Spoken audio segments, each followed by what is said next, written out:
Take a look at some more examples. Okay, for each pair, match a line in A with a line or a picture in B. Pause the video for a moment and read through 1, 2, 3, 4, 5, and 6. Okay, we're back. Here in number 1, well, it would make sense to ask, what do you do for a living? Here, do is the simple tense, just emphasizing a fact or a habit. What's your profession? What's your job? What do you do for a living? In comparison with, what are you doing on the floor right now at this moment? Thus, ing. So what we've got here is the difference between present simple, and that's about a habit, what you do for a living, and present continuous with ing. That's about action or process at the present moment. What do you do for a living? What are you doing on the floor? This is a really great example. He speaks 3 languages. That's a fact.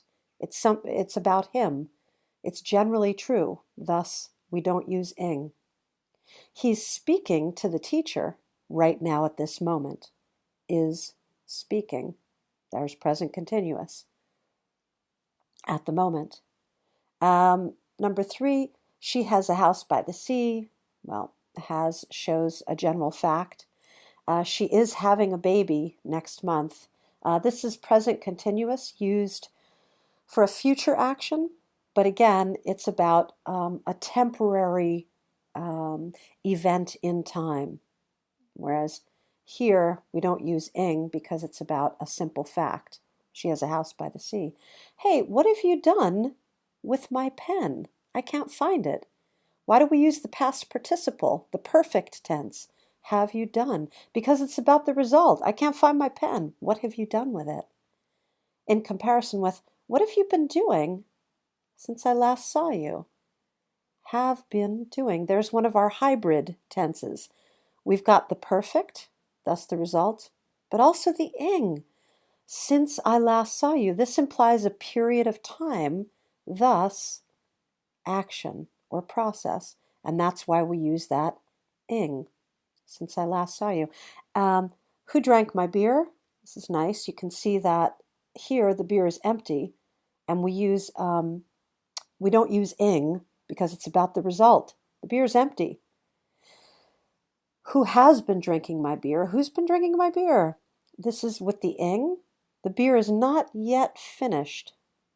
So you see this implies process. It's not about result. This is about result. The beer's finished.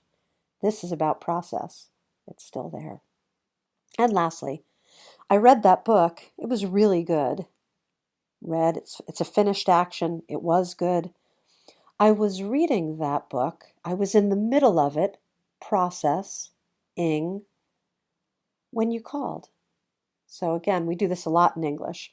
A longer duration over time and something that happens quickly in the middle.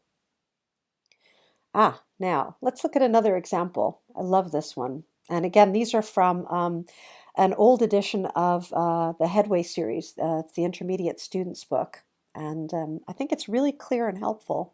Match the sentences to the pictures. Okay.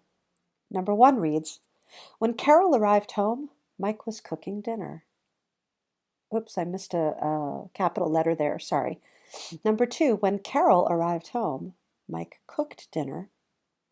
And 3, when Carol arrived home, Mike had cooked dinner. Pause the video for a moment, think about it, match. All right, well, if you decided that sentence 1, Mike was cooking, goes with C, then you are correct. Sentence 1 describes this. How do you know that? Here comes Carol. And what was Mike doing at that moment in time? A process, ing, he was cooking. You see it, he's right in the middle of it. So there's our process. It wasn't finished yet. And if you decided that sentence 3 goes with A, you are correct. 3 goes with A. Because, okay, here's Carol. I love the fact that in this household, Carol works and Mike makes dinner, but I won't go into that anymore.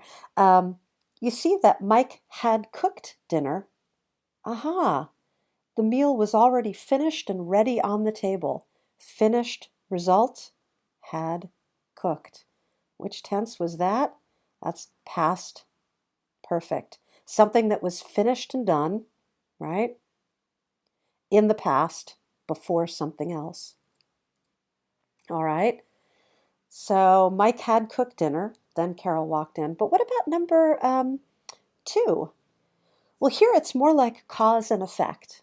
Carol arrived home, and then Mike cooked dinner. So you see that here. Ah, she's arrived, and now he begins. So you could also write this to say something like, when Carol arrived home, Mike started cooking dinner. Or Carol arrived home, comma, and then Mike began to cook dinner.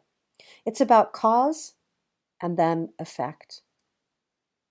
The difference in meaning? Well, I think we've just clearly talked about it.